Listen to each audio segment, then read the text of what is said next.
가기사는 증시각도기. 안녕하십니까 증시각도기 시청자 여러분, 투자자 여러분, 그리고 도기마을 여러분, 멋진 주말이 밝았습니다. Thanks God, it's Friday인데 금세 오죠. 예, 주식 투자를 하면 한 주가 어쩜 이렇게 빨리 지나가는지 알 수가 없을 만큼 너무나 빨리 지나가는 그런 양상을 보여줍니다. 네, 이번 주도 굉장히 빨라갔고 한 달도 거의 다 갔습니다. 이제 다음 주는 벌써 4월입니다. 꽃피는 춘사월이 왔네요. 네, 물론 그 춘사월은 음력이겠지만 어찌되었건 꽃망울들이 빵빵 터지는데 최근에 주식시장이 조금 어려웠다고 해서 너무 기죽지 마시기 바랍니다.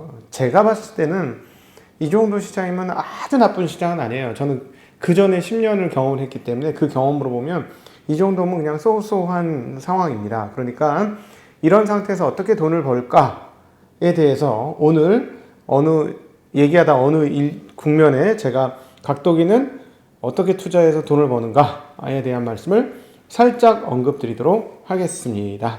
네. 자, 오늘 미국 시장은 간단합니다. 역시 예상했던 대로 경기가 상당히 좋아지고 있어요. GDP 성장률이 굉장히 높게 나왔죠. 이 정도면. 물론, 지난 분기에는 어떻게 나왔어요? 지난 분기에는 33% 나왔는데, 이번은 전분기 대비 4.3% 증가했습니다. 그래서 현재 추세면 여기서 성장률이 꺾일까? 그렇진 않을 것 같은데 그렇다면 지난번에 말했던 6% 가까운 그런 내외의 성장률도 나올 수 있겠구나라는 생각을 충분히 하게 해줍니다. 거기에다 불씨가 하나 더 붙었죠. 뭐요? 실업급여 청구자 수, 신규 실업급여 청구자 수가 팬데믹 이후로 가장 낮은 숫자인 68만 4천 명을 기록했습니다. 예상은 73만 명이고 이전은 78만 명이니까 굉장히 많이 내려간 것이죠. 이렇게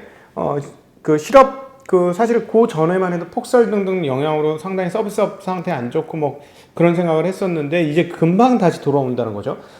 고용 상태가 상당히 좋아지고 있는 게 분명히 보여지기 시작한 거죠. 그러니까 아무래도 경기에 대한 자신감을 가질 수는 있었죠. 예, 그리고 여기에 또 하나 덧붙인 것들이 있습니다. 바이든 행정부가 100일 그 백신 접종 목표를 1억 회로 잡았었는데요. 2억 회로 상향을 했습니다. 벌써 1억 회를 다 맞췄다는 거예요. 그래서 이제 2억 회까지 맞추겠다. 그래서 지금 여기는 20%가 맞았어요. 그러니까 유럽이라든가 뭐 한국의 진도율에 비하면 비할 수 없을 정도로 굉장히 빠른 속도로 진도가 나가고 있죠. 정말로 4월 지나면 웬만하면 다 맞겠어요. 4월 지나면 웬만하면 다 맞겠고 5월 달쯤 되면 여기는 이제 소위 말하는 70%가 넘는 소위 말하는 그거 율이라고 하죠. 그 율이 생기겠어요. 그러니까 면역률이 상당히 생기는 정도의 상황까지 지금 가고 있다라는 점. 네. 그래서 시장은 전반적으로 둥글둥글하게 강세였는데 시장의 주인공은 확실히 바뀌었다는 느낌을 상당히 줍니다. 특별히 지금 이런 뉴스를 가지면 뭐가 좋을까요? 이렇게 탁 접촉하는 소위 말하는 컨택 이런 쪽이 상당히 좋았죠. 역시나 항공주들이 굉장히 많이 올랐습니다. 제가 매일 보는 델타항공은 3%의 상승을 보여주면서 큰 폭의 상승을 보여줬고 또 은행들은 어땠을까요? 은행들도 정통주도요. 전통주들은 굉장히 좋으면서 은행주들도 꽤나 많이 오르는 모양을 보여주었는데 은행은 또 하나의 뉴스가 있습니다. 배당 제한이 있었는데요. 이 배당 제한이 6월 말로 종료되면서 이제 배당을 예전처럼 다시 줄 수 있는 그런 상황들로 간다고 합니다. 그러니까 그런 기대감도 있고 이런 전통주들의 상승. 그래서 상대적으로 기술주들은 별로 썩 그렇게 좋지는 못했어요. 애플이 오르고 테슬라가 오르고 몇 개 마이크론 테크놀로지 오르긴 했습니다만 전반적으로는 그렇게 썩 좋지 못한 흐름이 되었고 필라델피아 반도체 지수는 0.2%밖에 오르지 못했습니다. 나스닥 바이오텍은 1.1% 올랐습니다. 자, 이번 주에 이제 나오는 국채 응찰. 자, 어떻게 됐느냐? 7년물 이게 이제 사건의 발단이 되었어요. 이번 채권 폭등, 금리 폭등과 채권 가격 폭락에 도화선이 됐던 게 바로 이 7년물인데 지난 2월 달에 응찰률이 얼마가 나왔었냐면 다른 건 막 2.4, 2.5, 2.3 몇 뭐 이렇게 나왔는데 얘 갑자기 2.08 나왔었거든요. 그러고 나서 난리가 났었습니다. 그래서 이번에 어떨까? 근데 뭐 그동안에 이제 응찰률이 상당히 빵빵 터졌으니까 문제 없지 않을까 했는데 생각보다 높지 않았습니다. 응찰률이 2.23배 나왔습니다. 2.23배.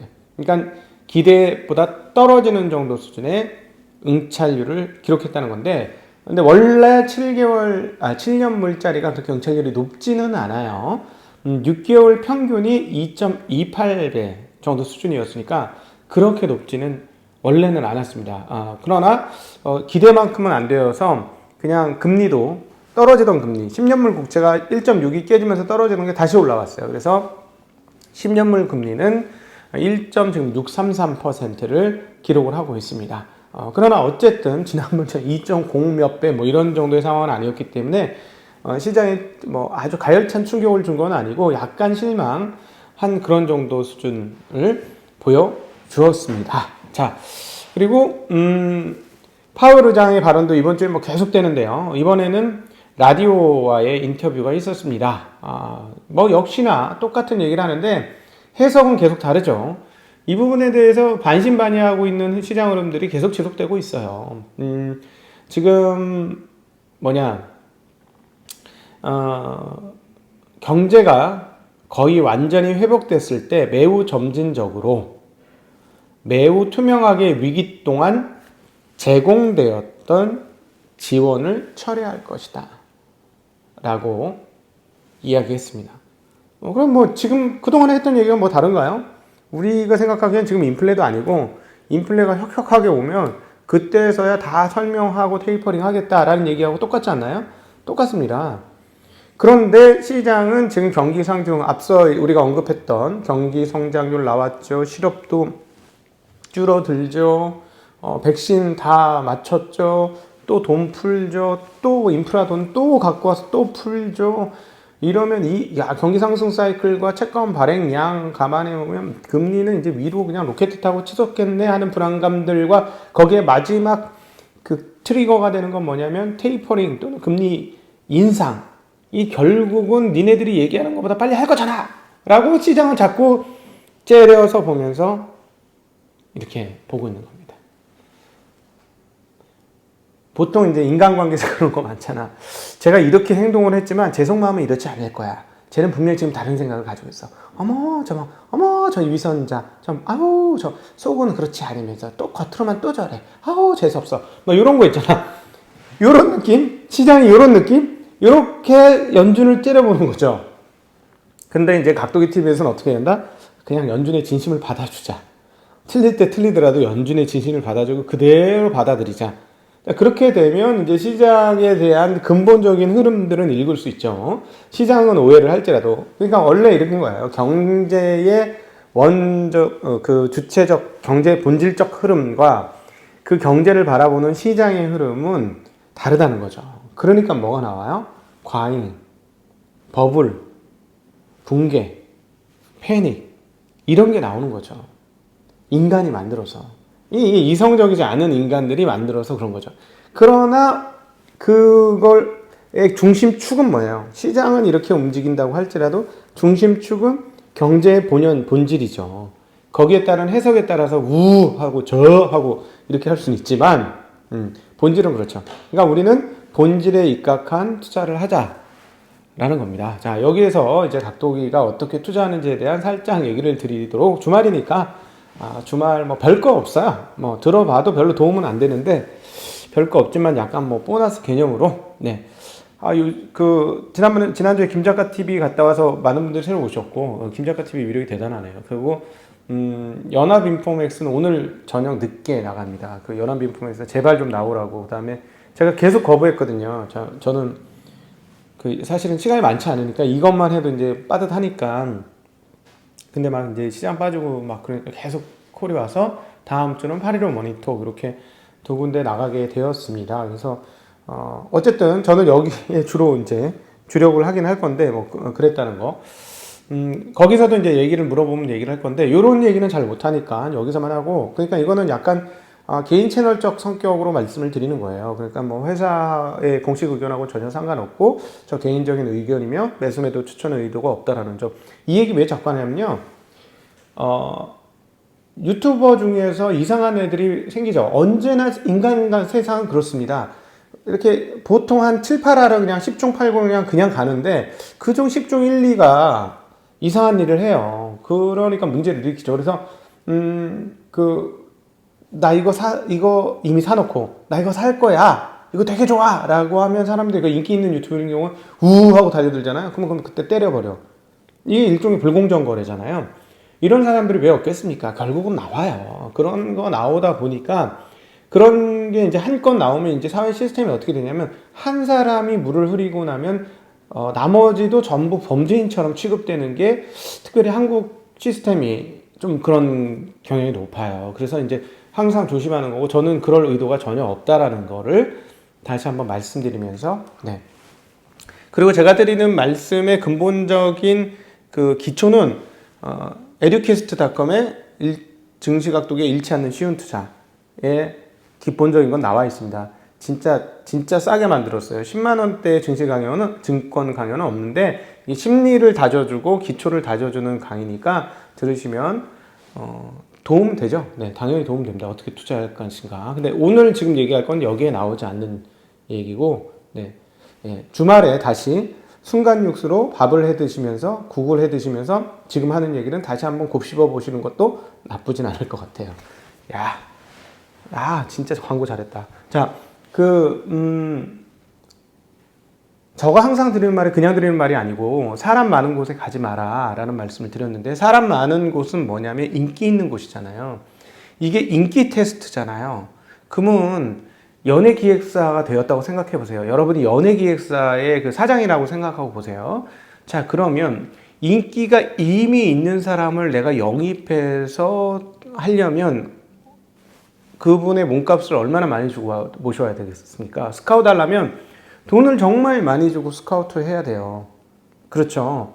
근데 그분이 여기서도 거기처럼 잘해주면 다행인데 잘못할 수 있어요. 조금만 삐걱하면 손해보는 거야. 그렇죠? 프로야구도 마찬가지잖아요. 잘한다고 데리고 왔더니 실력 안 나와. 막 몇천만 불 막 했는데 실력 안 나와.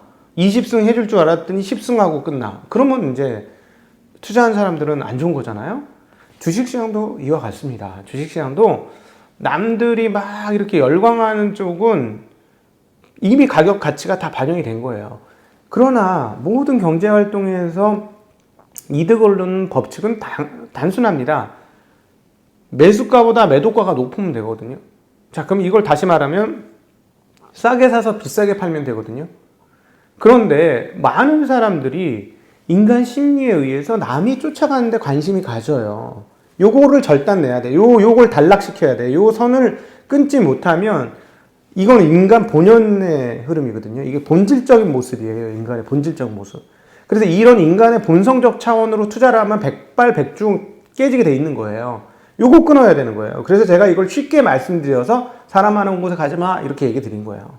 그래서 저는 이제 쉽게 여러분들한테 말씀드리려고 하는 건데 그 내면적인 거는 인간의 본성 차원과 인간의 심리 작용들, 두뇌 작용들이 있습니다. 사람이 익숙한 걸 편애하거든요. 그리고 또 하나 겁이 많고 위험을 회피하는 본능이 있기 때문에 사람들이 많이 간 곳은 위험이 없구나라고 인지를 해요. 그래서 뛰어드는 거죠. 그러나 여러분 그렇지 않습니다. 가장 위험한 곳이에요. 가격이 이미 올라 있는 곳은. 그래서 그런 곳에 찾아가지 말라고 하는 거고 그러면 어떻게 하면 싸게 사서 비싸게 팔 수 있을까요? 인기 없는 것이 쌉니다. 인기 없는 것이 싸요. 작년 연말과 연초에 가장 인기가 없는 업종이 어딘지 아십니까? 미국과 한국 공이 은행이었어요. 은행에 대해서 주변 사람들한테 얘기를 하면 왜 그런 걸 하지? 그런 거예요. 근데 그런데 여기서 단순히 인기 없는 것만 하면 안 되지.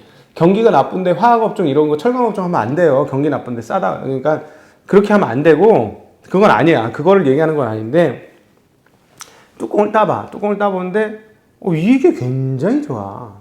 이익이 굉장히 좋고 앞으로도 이익이 줄 것 같지는 않아. 이익이 늘면 늘었지 줄지 않아. 근데 굉장히 사람들이 인정을 안 하고 싸요. 자, 그러면 이런 데에서는 시간을 들이면 수익이 창출됩니다. 그래서 여기서 또 하나 필요한 그 심리적 투자 법칙은 목표 수익률을 좀 낮춰야 돼요. 나 여기 잠깐 들어가서 15%만 먹고 나올게. 안 돼. 그렇게 해서 내가 살아남는 애들을 못 봤어. 진짜 하지 마. 그것 좀 제발 그것 좀 하지 마.